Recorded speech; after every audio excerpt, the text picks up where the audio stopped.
वो जंगल काफी सुंदर था। उस जंगल में बहुत सारे पक्षी आराम से रहते थे।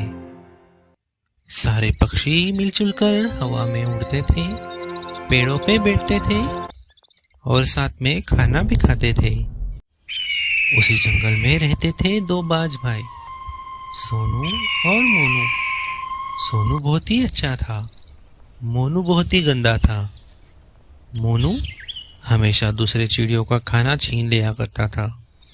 ऐसे ही एक रोज मोनू दाना ढूंढने जंगल में निकला हुआ था। वहां पे टूनी चिड़िया अपने दो बच्चे कुकू और जुजू के साथ दाना ढूंढ रही थी। टूनी चिड़िया को बहुत सारा दाना मिल चुका था और वहां से वे निकलने ही वाली थी। तभी वहां पे सोनू बाज आ जाता है और उसे कहता है, अरे चिड़िया, ये दाना मुझे दे दे, नहीं तो मैं तुझे मार दूंगा। अरे हट गंदे पक्षी, तेरा तेरा दाना तो ढूंढना। मैंने अपने बच्चों के लिए दाना मेहनत से जमा किया है, मैं ना दूंगी तुझे दाना। चला जा गंदा पक्षी। ये बात सुन के सोनू को बहुत गुस्सा आ जाता है और वो अपने पंखों के सहारे से हवा में उड़ के उस चिड़िया को अपने पैरों से झपट्टा मार देता है और वो चिड़िया वहीं पे खत्म हो जाती है। उसके दो बच्चे कुकू और जुजू चिल्लाते हैं, बचाओ बचाओ, हमारी मम्मा को ये बाज मार रहा है, गंदा बाज। चले जाओ गंदे बाज, चले जाओ, भगवान से तो डरो। इनकी आवाज सुन के वहां से गुजर रहा था मोनूबाज। मोनूबाज जल्दी से उनके पास आ जाता है और सोनू के ऊपर झपट्टा मार के सोनू को पीछे ढकेल देता है और टूनी चिड़िया के दोनों बच्चों को बचा लेता है। अरे सोनू, तू कितना गंदा है रे, इनकी माँ को मार के भी तुझे शांति नहीं मिली, अब बच्चों को मारने जा रहा था। इतना गंदा भाई मेरा तू हो ही नहीं सकता। आज से तेरा मुंह मुझे मत दिखाना, वरना मैं तुझे खत्म कर दूंगा।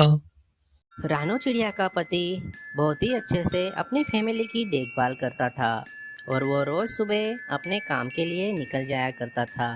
वो एक साड़ी के शॉप में काम करता था। वहाँ पे आने वाले कस्टमर को वो साड़ी दिखाता था और अपने मालिक की बहुत ही अच्छी सी कमाई करवा देता था। एक रोज़ ऐसे ही वो घर के ओर लौट रहा था, तभी रास्ते में एक पेड़ के साथ उसकी टक्कर हो जाती है। उसे कुछ ज़्यादा चोट लग जाती है और वो नीचे गिर जाता है। वहाँ से गुजरने वाले कुछ पक्षी ये देख और उसे उठा के उसके घर तक पहुँचा देते हैं। रानो चिड़िया तो परेशान हो जाती है, ये कैसे हो गया, आपको इतनी सारी चोट कैसे लग गई, आपका ध्यान किधर रहता है, इस तरह से कोई भला पक्षी आसमान में उड़ता है। अरे रानो, ये सब छोड़ो, तुम मुझे अभी बुलबुल डॉक्टर के पास लेके चलो, मुझे चोट आई है, अगर मैं ठीक नहीं हुआ तो काम पे कैसे जाऊंगा और हमारा घर कैसे चलेगा। तभी रानो चिड़िया उसे बुलबुल डॉक्टर के पास लेके जाती है। बुलबुल डॉक्टर उसे कुछ मलहम पट्टी लगा के कहती है, अब तुम्हें 2 महीने के लिए आराम करना होगा और तुम्हें बाहर घूमना ही नहीं होगा, समझ गए मेरी बात को। फिर वहाँ से वे लोग अपने घर पे आ जाते हैं। इस बात का पता रानो के पति के काम पे भी पता चल जाता है और फिर वहाँ से उसका सेठ घर पे आता है और उससे हालचाल पूछता है और उसे कुछ फल खाने के लिए देता है और उसे कहता है, डॉक्टर साहब ने कितने दिन का आराम बोला है, क्या कुछ बता सकते हो भाई, अब कब तक काम पे आओगे आप लौट के। तभी वो पक्षी कहता है, डॉक्टर साहब ने तो मुझे 2 महीने का आराम कहा है, लेकिन मैं 15 दिन में आ जाऊंगा, अगर मैं काम नहीं करूंगा तो मेरा घर कैसे चलेगा। तभी उसकी बीवी बीच में बोलती है, अरे भाई, आप कैसे जा सकते हो 15 दिन में, बुलबुल डॉक्टर ने बोला ना, आपने सुना नहीं क्या। अब एक काम करो, आप 2 महीने तक आराम करो, आपकी जगह पे मैं जाऊंगी उस साड़ी शॉप में और बहुत ही अच्छे से मैं साड़ियाँ सेल करूँ। आकाश चिड़ा ऐसे ही रोज अपनी ऑटो रिक्शा लेके जंगल जंगल घूमता था और अपने ग्राहक को उनकी मंजिल तक पहुंचा देता था।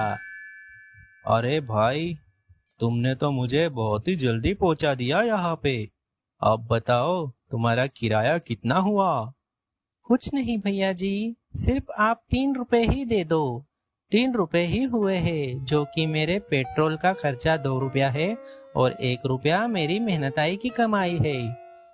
अरे वाह वाह, क्या बात है, दूसरे पक्षी तो हमारे पास से तो 10-10 रुपए भी लेते हैं। तुम तो बहुत ही अच्छे पक्षी नजर आ रहे हो। अब से तो मैं तुम्हारी ही सवारी करूंगा। फिर आकाश चिड़ा वहां से अपनी उड़न तश्करी लेके निकल जाता है।